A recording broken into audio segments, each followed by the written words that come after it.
everyone, Becky here from Notes from the Sewing Room. Thank you for joining me today. In today's video, I am talking about 4 new projects that I have made. I've got 1 pinafore, 1 dress, 1 skirt and 1 top to share with you today. So I'm just going to give you a little sneaky peek. 1, 2, 3, 4. So for those of you who are new to my channel, as I said, my name is Becky and my channel is all about sewing, upcycling, fabric, sewing patterns and that kind of thing. So if you do like that kind of stuff, I would love it if you could subscribe to my channel if you haven't already and press that little notification bell and then you won't miss any of my future videos. Also, if you do enjoy what you see today, please do press that like button because that encourages YouTube to share my videos with other people as well that like sewing and crafting and that kind of stuff. Now, before we get going today, I wanted to mention a couple of things. Firstly, I'll mention about my pinafore that I am wearing today. If I stand back a little bit, you might be able to see it a little bit better. So this is actually an old make, but it's one that I've sort of rediscovered. I found it in my wardrobe and I've decided that I really like it and I probably should make another one soon. So I love the square neckline on it and it's just really nice. I finished it with some jeans buttons down the front, and this is a denim which has got a little bit of a stretch to it, but it probably doesn't need any stretch because you can open it with the buttons at the front. Now this is a Jennifer Lauren pattern and it was a pinafore pattern and it's so nice. I'll stand back a little bit and you can how far you can see it with my camera like that, but basically it goes down to just above my knees and it's quite a fitted skirt but kind of a little bit A-line as well. I can't 100% remember the name of the pattern off the top of my head, but it's a really nice pinafore pattern and I'll try and put in a little picture of what pattern it is and what it's called. So I wanted to mention that just in case any of you were interested. Also, I wanted to mention about the Sew Upcycle Challenge for 2025, which is coming soon, and I organised that challenge with my friend Karen from So Little Time. So we're both really excited about Sew Upcycle 25 this year. So if you are going to take part, we would love as many of you out there to take part as possible. We've got some great sponsors, so lots of great prizes to win, and all you have to do is upcycle something. So we are going to be putting some videos out soon about upcycling and we are going to be doing a vlogger tour as well. So if you are a sewing vlogger, someone that uploads sewing videos, we would love to hear from you if you would like to be part of our vlogger tour, so do get in touch. Also, if you are a potential sponsor, you've got some kind of business and you would like to donate something as a prize, that would be amazing, so do please get in touch with me or Karen. As I said, we have got some amazing prizes so far and we're really grateful to everyone that has given a prize. So all you have to do is upcycle something. So basically that can be anything. It can be a bedsheet, a tablecloth, an old make. It could be something you've bought from a shop that you want to upcycle. It could be something that you've bought from a charity shop that you want to upcycle. And we're asking you to make a garment or a bag. So any kind of fabric goes as long as it's not new fabric. So we also are asking that you please don't use fabric scraps from other projects. It has to literally be a garment that you transform in, or a tablecloth or a bedspread, or anything like that, basically that you're upcycling, some curtains. So yeah, anything kind of goes from that point of view. And we have run the challenge for a few years and we've always been really delighted and amazed with all the different creations that you've come up with as part of Sew Upcycle. There has been some absolutely amazing things that you've done over the last few years and we're really grateful to everyone that's taken part before. And yeah, we just can't wait basically. So it's running throughout the month of October here on, well, I say here, on Instagram rather than YouTube, sorry. And all you have to do is tag myself and Karen in your post. We would love to see your makes in progress. So if you want to do that, use the hashtag Sew Upcycle 25 WIP. So that basically means work in progress. And we're asking you to share your makes on Instagram. So a picture of the before and the after. So what the item looked like before. So if that was, you know, like I say, some curtains or an old dress, trousers, skirt, whatever it was, and then what it looks like afterwards as well. So we're asking for those pictures to be uploaded onto Instagram on the 31st of October using the hashtag Sew Upcycle 25 and tagging myself and Karen. That way we hopefully won't miss any of your creations that you've put together, any of your projects, and we can't wait to see what you are going to make. So yeah, keep us posted on what you're going to do, and we would love you to take part. So that's what I wanted to mention first. So let's get to it, and I'm going to share some of my projects that I have been working on. So this is my first project that I wanted to share. So this is something that I've talked about doing across a few of my other videos, so you may be familiar with it. So this is the Tammy handmade, bit of a mouthful, Tammy handmade Margo pinafore. It's a really nice dress, and I've decided to go for the V neckline rather than the square neckline. So there's two different options that you can do within the pattern pack, and it's actually lined with a facing at the top. So I've used this floral cotton lawn fabric, which I had in my stash. I actually got that from a swaps table at a previous sewing event that I went to a while ago.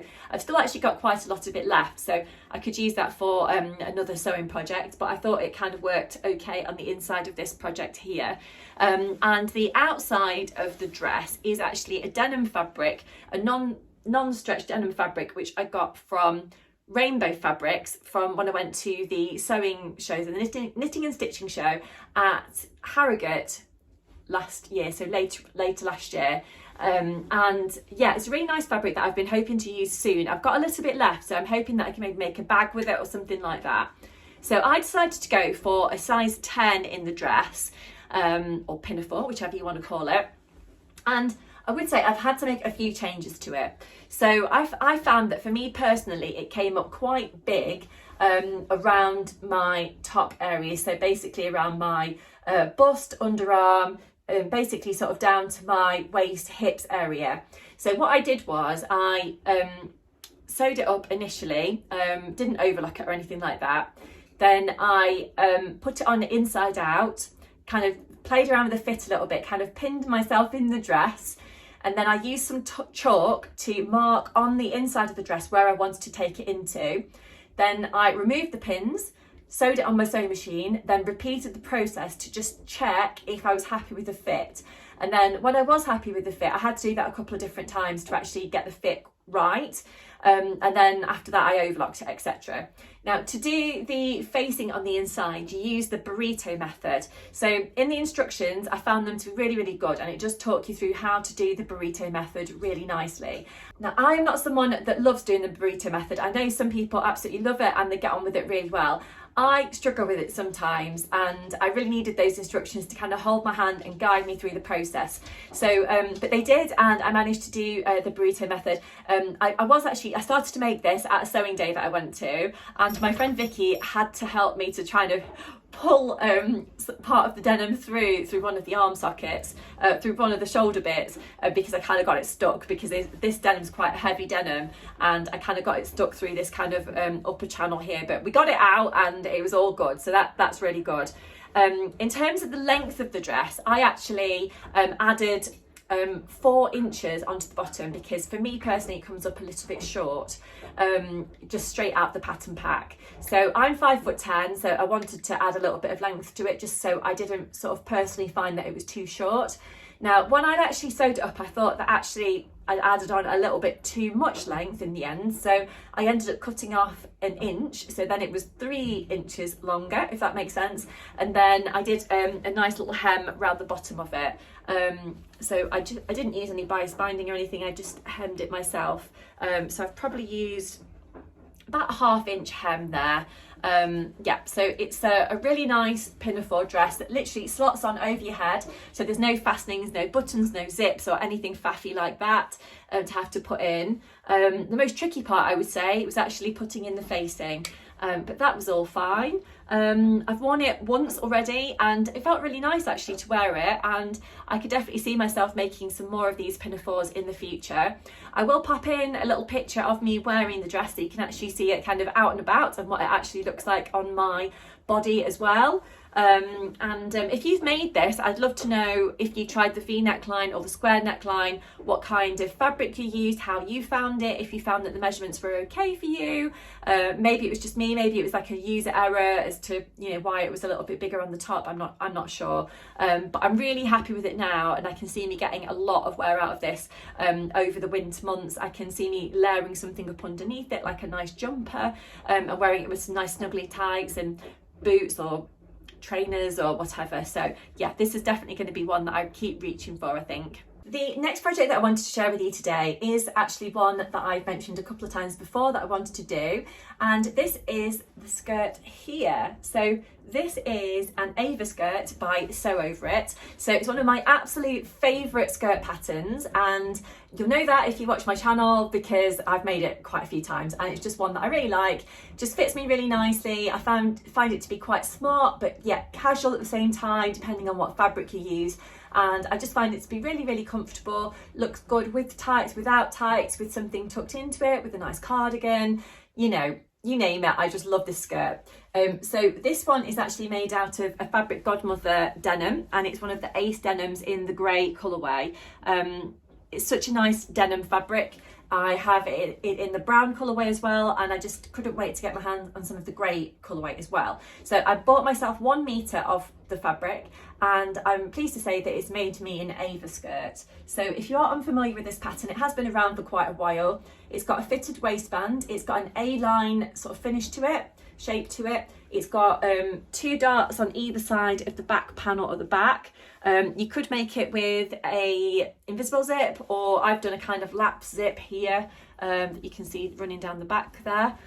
It's actually got a couple of darts on the front, and I decided to finish mine with some bias binding at the bottom, which you don't have to do. Obviously you could just hem it normally, but I have used this binding by this Becky seamstress, which I just thought was super cute with the little floral design on there. So yeah, not much to say really about this. I made it in a size 10, works really nicely for me. You can actually make it in a few different lengths. So I actually chose the shorter length, and then I added on about an inch-ish to the bottom. I can't 100% remember. But basically I did a bit of an in-betweeny between the shorter length and the longer length, just because I wanted to just get the right length that I was looking for, basically. So that kind of fell in between those two items, sort of lengths that are in the pattern pack. So yeah, so this is the skirt. I've actually not got any pictures yet of me wearing this. I have actually worn it a few times, and I'm sure I will continue to wear it because it will be a highly used item in my wardrobe, which I just keep going for time and time again. But yeah, a lovely, lovely skirt, and I highly recommend the Ava skirt if you have not tried it, because I think it would work great in so many different fabrics. I've actually got a Ponte Roma fabric, which is obviously like a heavier weight jersey. It's supposed to be made in a woven fabric, the Ava skirt, but I'm thinking I could probably make it in a Ponte, and it might be quite nice for winter with tights on, etc. Not sure, but yeah, I'll keep you posted on that one.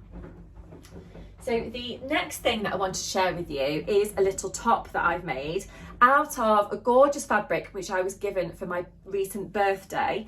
So here it is. So this is the Naya top by Tammy Handmade, and it is a really, really cute little top. It's quite boxy in its design. It's got grown on sleeves, and it is finished with some little cuffs, if you can see there. And I decided to add a little, I think it's a little Rosy Cheeks label in the back. Imagine what I can do. Oh, imagine what else I can do, it says on there. And then on the back it says handmade, which is super cute. I made this on my overlocker, and the only thing that I used my sewing machine for was doing the hem. Now I would say I thought that this was going to be a really speedy little project, but I don't know what it is about this particular t-shirt. It's nothing to do with the pattern, but every time I make this pattern, this is the 3rd time that I've actually had a go at doing the Naya t-shirt, something goes wrong with my overlocker, and it I don't know why, but I thought this was going to be a bit of a quick project when my little girl was asleep the other day. So she was having a bit of a nap in the day, so I thought, right, I'm going to get on my sewing machine and I'm going to do a bit of sewing. And I thought I'm going to make a Naya t-shirt out of this gorgeous fabric which my friend Camilla gave me. And yeah, I got it cut out, and I managed to sew up a little bit of it, and then my overlocker was just going all like tangly, and I ended up rethreading it about 3 times. So in the end, Alice had woken up, and I had to finish it after she'd gone to bed in the evening, basically, or after both of the children had gone to bed. So yeah, but I got it done in the end. But it's a gorgeous, gorgeous fabric. I'm not sure where it came from because obviously I didn't buy it myself. But I'm sure that this is going to work perfectly with loads of different things in my wardrobe. And it might even go with that skirt which I just showed you before. Not sure, and it's like 2 different patterns, but I think the colours work quite nicely together. The colours which were in this t-shirt are just my absolute favourite colours, by the way. We've got pinks, we've got red, we've got green, we've got yellow, and yeah, I just absolutely love that. So it's really, really nice t-shirt. If you've not tried the Naya t-shirt, I highly recommend it. Again, I made this one in a size 10 and I've not made any changes to it apart from lowering the neckline slightly. I think I lowered it by about 1.5 inches because in the original pattern it does come up a little bit high for what I like personally, so I decided to just lower that down a little bit. But yeah, can't wait to start wearing that one. I've not actually had time to wear it out yet, but I'm hoping to do that soon. Now, the final thing that I wanted to share with you today is another mix, and it's one that has been hanging around for absolutely ages. And basically, I cut this out last summer, and so summer 24, I started to make it, and then the weather got a little bit horrid. So I decided that I was going to sort of park it until the weather got better again, which I did. But then most of the summer went past and I thought, do you know what? I've really got to get on with finishing this dress. So this is a Tilly and the Buttons Mabel dress. And I just really, really like the way that this one has turned out. I've made the Mabel dress a few times before. I would say that it's one of my favourite Tilly and the Buttons patterns. That is what the pattern looks like if you are unfamiliar with it. So you can make it as a peplum top or you can make it as a dress. So I have followed the pattern instructions. Basically, I've made the shorter sleeve here. I've made this in, I think it was a size 3, Tilly and the Buttons size 3. It's got elastic over the top of the shoulders, around the top of the neckline here, and the same on the back. It's got a little faux tie just kind of at the front there. It doesn't pull up the channel here or anything, it's literally just in there for decoration. And then I've added some shearing around the middle, just here. So I tend to use some prim tape that you can get, which is like a shearing tape, which you basically sew in the lines for. So it's super cool and so easy to do. My sewing machine, or I don't know, my skill level are not very good for doing shearing. I always make a mess of it and my sewing machine doesn't tend to like the shearing elastic very much. So I tend to find that using the prim sort of tape that's got the lines in, if you just search prim shearing tape on Google, it should come up. But yeah, I basically like that. I use that every time I've got to do some kind of shearing. You can probably see it on the back there. See what it looks like. But yeah, it tends to work really nicely. And I use the little zigzag stitch on my sewing machine to actually sew in the lines. So it's a stretch stitch, but it's not too big, if you know what I mean. Yeah, so, and then I've actually changed the skirt on this one because I've made it a few times before. It's this kind of straight rectangular skirt in the pattern pack, but I decided to add a little ruffle onto the bottom of my skirt here, just because I thought that would look quite nice. I just used a free pattern that I'd had from a magazine previously to add on to the top pattern, and it's actually worked quite nicely, I would say. So I'm not sure if you're familiar with this gorgeous fabric, but this is from what Vicky makes. I think I've probably got the name slightly wrong, not sure, sorry Vicky if I have. But it's a houseplant design and Vicky designed it herself. It's absolutely beautiful. I bought this from one of Vicky's sewing days that I went to quite a while back, probably last year, summertime last year maybe. Yeah, I've been wanting to sew it up, but it was because it was my birthday in August. I thought it'd be really nice to make myself like a birthday type dress that I could wear out with my family when we went out for the day. And this was my dress that I wore out for my birthday. So I was really pleased with it, and I'm so pleased that I actually got it finished even though I started it last year. So it's nice just to kind of finish off those. I seem to have quite a lot of stuff at the moment that's kind of not quite finished, so I do need to try and spend some time and do that, but my time is so limited in terms of what I've got time for sewing. It's kind of rare that I have a sort of nap time to sew in these days. So I've got work and I've got Alexa alarm off. Yeah, I've got work, I've got children, I've got things to do in the house, etc, etc, just like everyone does, and it's just a bit of a balancing act, isn't it, kind of fitting it all in. But I do tend to sort of fit in 10 minutes here, 20 minutes there, a bit of sewing time sometimes when the children have gone to bed, sewing late into the evening, etc, just to try and get things done that I want to make. But I do love my sewing projects, and I love making stuff in general, so yeah, it's all worth it. And of course I do love speaking to you here on my channel and updating you on what I've been making. But I hope you've enjoyed seeing what I've been up to and seeing my latest projects. If you have, please do press that like button and subscribe to my channel if you haven't already. I would also love to know what you're making at the moment, so what you're making this week or this month, and of course if you're planning on taking part in the Sew Upcycle Challenge during October on Instagram, I'd love to know about that as well. So please do leave me a message down below in the comments and I will get back to you as quick as I can. But until next time, I'll leave it there. Thank you so much for joining me today, and I'll see you again really soon. Bye.